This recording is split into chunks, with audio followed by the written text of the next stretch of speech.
Sorry यार, जो डर था वही हुआ, कोई बात नहीं। देखिए, अरे होता है कि हम मोबाइल से रिकॉर्ड करते हैं, फ़ोन आ जाता है तो फ़ोन कट जाता है, मतलब रिकॉर्डिंग। हाँ, हम कहाँ थे, हाँ, इस बात पर थे कि जैसे ही चार्ज पार्टिकल को लाते हैं, चार्ज मेटल डिस्क से होते हुए यहाँ ट्रांसफ़र, इस पर भी पॉजिटिव चार्ज, इस पर भी पॉजिटिव चार्ज। अब दोनों पॉजिटिव चार्ज हो गया तो दोनों में रिपल्सन होता है, हो गया दूर दूर, मतलब हमको पता चल गया कि जो बॉडी लाइन वो चार्ज था, पॉजिटिव चार्ज था। अब अगर यहाँ सोने की बजाय हम लोहे का पत्ती इस्तेमाल करते तो इतना नहीं फैलता। पहले तो उसको इतना पतला नहीं किया जा सकता था, तो मोटा मोटा लोहा लटका देते तो फैलेगा नहीं ना, हल्का भी तो होना चाहिए, बहुत हल्का होना चाहिए, जिससे कि वो जैसी आए तो फैल जाए, दूर हो जाए, दूर दूर तो फैल जाता था। लेकिन इसमें खराबी यह था ना कि इसको हटा दिए, अब मान लो दूसरा रॉड लाएं और अगर उस पर भी पॉजिटिव चार्ज रहा तो और ज़्यादा फैल जाता था, लेकिन अगर नेगेटिव चार्ज रहा तो फैलता नहीं था, सट जाता था। मतलब कि जो भी हम बॉडी ला रहे हैं उसके बारे में यह बता तो रहा है कि उस पर कौन सा चार्ज है, पॉजिटिव चार्ज है कि नेगेटिव चार्ज है। जो भी आप बॉडी लाइएगा आपको पता चल जाता है कि पॉजिटिव है उस पर या नेगेटिव है। लेकिन प्रॉब्लम ये था कि आपको पहले यहाँ चार्ज देना पड़ता है, जैसे कि पहले ही आपको देना पड़ेगा और आपको मालूम रखना होगा। जैसे मान लो हम पहले ही सबसे स्टार्टिंग में कोई बॉडी लाएँ, कोई वस्तु लाएं जिसके ऊपर नेगेटिव चार्ज है, तो नेगेटिव चार्ज यहाँ ट्रांसफ़र हो जाएगा और अब इसके ऊपर आ जाएगा नेगेटिव चार्ज, सब नेगेटिव चार्ज। अब भले ही आप कोई भी वस्तु लाइएगा तो उसके बारे में ही बता देगा कि इसके ऊपर कौन सा चार्ज है। जैसे मान लो इसके बाद अब कोई दूसरा वस्तु लाएं और उसके ऊपर भी नेगेटिव चार्ज है तो ये और ज़्यादा रिपेल हो जाएगा। तो अब हमको पता चलेगा अच्छा दूसरा बार जो लाएँ वो नेगेटिव चार्ज है, फिर तीसरा बार अब एक और वस्तु लाएँ इसके ऊपर अब पॉजिटिव चार्ज है और वो लाते हैं तो अब देखते हैं सट जाता है, मतलब अच्छा तीसरा बार जो लाए वो पॉजिटिव चार्ज है। इसमें खराबी यह था कि आपको पहली बार आपको चार्ज देना पड़ेगा और पहली बार जो चार्ज देना पड़ेगा वो याद रखना होगा कि हम कौन से चार्ज इसको दिए थे। जैसे अगर पॉजिटिव चार्ज दिए थे तो आपको याद रखना है कि हम फर्स्ट बार इसको कौन से चार्ज दिए हैं, इसमें याद रखना होता था कि हम इसको दिए कौन से चार्ज, पॉजिटिव चार्ज, क्योंकि फिर फैसला इसी से होगा। फर्स्ट बार इसको पॉजिटिव चार्ज हम दिए, अब हम याद रख लें कि पॉजिटिव चार्ज दिए, अपने मन में याद रख लें या लिख लें। अब हम कहते हैं कोई भी बॉडी लाओ, कोई भी वस्तु लाओ जिसके ऊपर नेगेटिव चार्ज या पॉजिटिव चार्ज होगा, हम बता देंगे। अब दूसरा में कोई वस्तु आता है और जैसे ही इसमें सटाते हैं अब देखते हैं सट जाता है। सट जाने का मतलब हमको याद था कि पहले हम पॉजिटिव चार्ज दिए थे, मतलब अबरी जो लाए हैं उसके ऊपर नेगेटिव है। अगर नहीं सटता और फैल जाता तो कहते नहीं वो पॉजिटिव चार्ज है। इसमें मेन दिक्कत था कि आप जो पहले चार्ज कर रहे हैं वो याद होना चाहिए कि आप कौन से चार्ज दिए हैं। अब रहा डेफिनेशन हिंदी में बोलते, क्योंकि हिंदी वाले नाराज़ हो जाएंगे, वही बताना है। इलेक्ट्रोस्कोप क्या है तो कह सकते हैं कि इलेक्ट्रोस्कोप तो विद्युत मापी कहते हैं, मतलब विद्युत मापी या विद्युत आवेश मापी। इलेक्ट्रोस्कोप को इलेक्ट्रोस्कोप बोलिए, टेंशन नहीं लेना है। टर्म को आप इंग्लिश में लिखिए, कहीं भी कोई दिक्कत नहीं होगा, ठीक है। टर्म को आप इलेक्ट्रोस्कोप को इलेक्ट्रोस्कोप लिखोगे कभी प्रॉब्लम नहीं होगा। 2016 से हम फिजिक्स पढ़ा रहे हैं और बहुत सारे स्टूडेंट, सैकड़ों स्टूडेंट एग्ज़ाम दिया है, कहीं किसी को कोई दिक्कत नहीं। इलेक्ट्रोस्कोप को आप इलेक्ट्रोस्कोप लिखिए, भले ही आपका लिपि देवनागरी हो, आप इलेक्ट्रोस्कोप लिखिए, कहीं से कोई प्रॉब्लम नहीं होगा आपको। इलेक्ट्रोस्कोप एक ऐसा यंत्र है जिसका उपयोग किया जाता है आवेश की उपस्थिति का पता लगाने में, या इलेक्ट्रोस्कोप की मदद से हम लोग आवेश की उपस्थिति का पता लगाते हैं। इसका बनावट, तो इसके बनावट के लिए इसमें जो प्रमुख भाग है, गोल्ड लीफ मतलब सोने की इलेक्ट्रोस्कोप, सोने के पत्ते की इलेक्ट्रोस्कोप का जो प्रमुख भाग है वो है दो पतली पतली सोने की पत्तियां, जो कि धातु के रॉड से धातु के नीचे लटकी हुई रहती है। और यह धातु का रॉड तथा सोने की पत्ती एक ग्लास के जार में बंद रहता है और इस रॉड को रबर के स्टॉपर से कस दिया जाता है और रॉड के ऊपर मुक्त सिरे पर एक मेटल डिस्क लगा दिया जाता है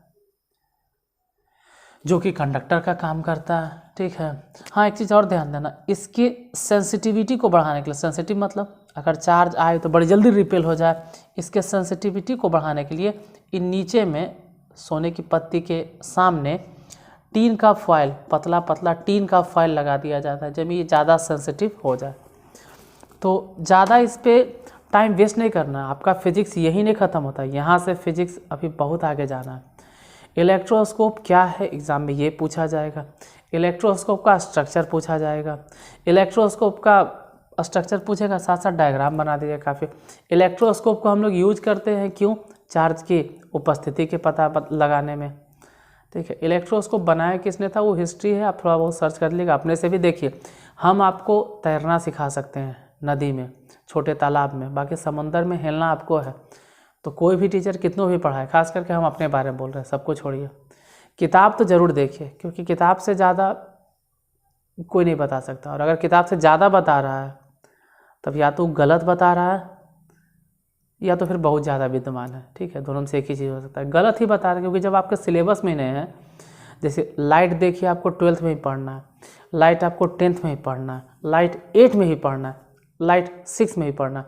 अब बोलो छठे क्लास वाले स्टूडेंट को लाइट हम पढ़ाएंगे 12th वाले लेवल का, तो छठा वाला पगलाइन जाएगा बुदरू, छठा के बुतरू है, उसको 12th के लेवल का ऑप्टिक्स हम कैसे पढ़ा सकते हैं। इसलिए क्लास का एक लेवल होता है, तो किताब उठाइए तब आपको पता चलेगा। तो इलेक्ट्रोस्कोप जितना था उतना हम बता दें। अच्छा, एक चीज़ और है इलेक्ट्रोस्कोप के साथ साथ, इसमें ज़रा वो भी देख लेते हैं, ठीक है। इलेक्ट्रोस्टैटिक सीरीज, इलेक्ट्रोस्टैटिक सीरीज ये क्या होता है। इलेक्ट्रोस्टैटिक सीरीज देखो, इलेक्ट्रोस्टैटिक सीरीज क्या है, तो इसमें कुछ ऑब्जेक्ट होता है जिसको याद रखना होता है। जैसे कह सकते हैं कि मान लो कि कांच हो गया, ठीक है, कांच है, फिर सिल्क है, कांच है, सिल्क है, फिर ह्यूमन बॉडी है, ह्यूमन बॉडी मानव शरीर, ह्यूमन बॉडी है, ह्यूमन बॉडी के बाद फिर हो गया कॉटन, कॉटन है, कॉटन के बाद फिर मान लो कि वुड है, WOOD वुड, वुड के बाद फिर मान लीजिए कि मोम है, या इसको वैक्स बोलते हैं, वैक्स VAX वैक्स, मोम बोलते हैं, मोम, मोम है। मोम के बाद जो नंबर आएगा रेजिन्स है, रेजिन्स कुछ याद रखिएगा, अच्छा रहेगा आपके लिए, रेजिन्स है। रेजिन्स के बाद सल्फ़र है, सल्फ़र के बाद फिर रबर है, रबर है, रबर के बाद फिर एबोनाइट है, एबोनाइट। ये सभी को हम लोग बोलेंगे इलेक्ट्रोस्टैटिक सीरीज, ठीक है। इसमें जो आप देख रहे हैं जैसे कि कांच है, फिर सिल्क है, फिर ह्यूमन बॉडी है, फिर कॉटन है, फिर वुड है, उसके बाद फिर वैक्स मतलब मोम, मोमबत्ती, उसके बाद फिर रेजिन्स है, रेजिन्स के बाद फिर सल्फ़र है, सल्फ़र के बाद फिर रबर है, रबर के बाद एबोनाइट है। इसके बाद फिर प्लास्टिक के नंबर आएगा सर, ठीक है। एबोनाइट के बाद प्लास्टिक कहीं होगा। कहने का मतलब है कि अगर इन सब वस्तुओं में आपस में रगड़ते हैं, जैसे कि मान लो कांच, और कांच के साथ में हम ह्यूमन बॉडी को रगड़ते हैं, तो कांच के ऊपर आ जाएगा प्लस और ह्यूमन बॉडी क्या आ जाएगा माइनस, इसके ऊपर माइनस। लेकिन अगर ह्यूमन बॉडी को कॉटन के साथ में रगड़ते हैं तो ह्यूमन बॉडी पे आ जाएगा प्लस चार्ज और कॉटन पे आ जाएगा माइनस। अब अगर कॉटन को हम लकड़ी के साथ में रगड़ते हैं तो इस पर हो जाएगा पॉजिटिव, इस पर हो जाएगा नेगेटिव। मतलब समझ रहे हैं कि पहले वाले ऑब्जेक्ट को किसी के साथ में फिर रगड़ दो, पहले वाले पे पॉजिटिव आएगा और उसके बाद जितना है सब पर नेगेटिव आएगा। जैसे वुड को अगर हम रगड़ देते हैं रेजिन्स या मोमबत्ती के साथ में तो इसके ऊपर हो जाएगा नेगेटिव, इसके ऊपर हो जाएगा पॉजिटिव। मान लो रबर को हम रगड़ दिए एबोनाइट से, तो रबर पे पॉजिटिव, एबोनाइट पे नेगेटिव। यानी है क्या, तो कह सकते हैं कि इलेक्ट्रोस्टैटिक सीरीज होता है a group of some material, some material. Spelling देख लीजिएगा, गलती होते रहता है हमसे। Which are arranged which are arranged in a fixed order, in a fixed order मतलब एक निश्चित क्रम में, या तो बढ़ते या तो घटते क्रम, in a fixed order on the basis of acquiring positively charge या पॉजिटिव चार्ज, ठीक है, इज कॉल्ड इलेक्ट्रोस्टैटिक सीरीज। ये हल्का डेफिनेशन था इसलिए यहीं पे लिख दिए। हिंदी वाले घबराइएगा नहीं, हिंदी भी हम बताएंगे, ठीक है। हिंदी तो आप लिखिए लीजिएगा, हिंदी भी हम बताएंगे। कहने का मतलब है कि a group of some material, कुछ वस्तुओं का यह समूह है जो कि अरेंज किया जाता है इन अ फिक्स ऑर्डर, एक फिक्स ऑर्डर में। जो आधार क्या रहता है, किस आधार पर आखिर उसको अरेंज किया जाता है, तो अक्वायरिंग पॉजिटिव चार्ज, जो पॉजिटिव चार्ज वह मतलब अधिग्रहण करता है या ग्रहण करता है, उसके आधार पर उसी ग्रुप को हम लोग क्या कहते हैं, इलेक्ट्रोस्टैटिक सीरीज। हिंदी वाले एग्जाम्पल तो खैर ऊपर लिखिए दिए, पहले एग्जाम्पल में हम आपको समझा दिए। ये जो देख रहे हैं इलेक्ट्रोस्टैटिक सीरीज का एग्जाम्पल है। हिंदी में कह सकते हैं कि कुछ वस्तुओं का वैसा समूह जिसे एक निश्चित क्रम में सजाया जाता है, जिनका आधार होता है कि जब उन वस्तुओं को आपस में रगड़ा जाए, उन वस्तुओं में से दो वस्तुओं को आपस में रगड़ा जाए तो पॉजिटिव चार्ज किस पर आएगा। हिंदी में बोल रहे थे हिंदी की तरह, क्योंकि प्योर इंग्लिश का हिंदी कर पाना बड़ी मुश्किल होता है। देखो, यह वस्तुओं का वैसा समूह है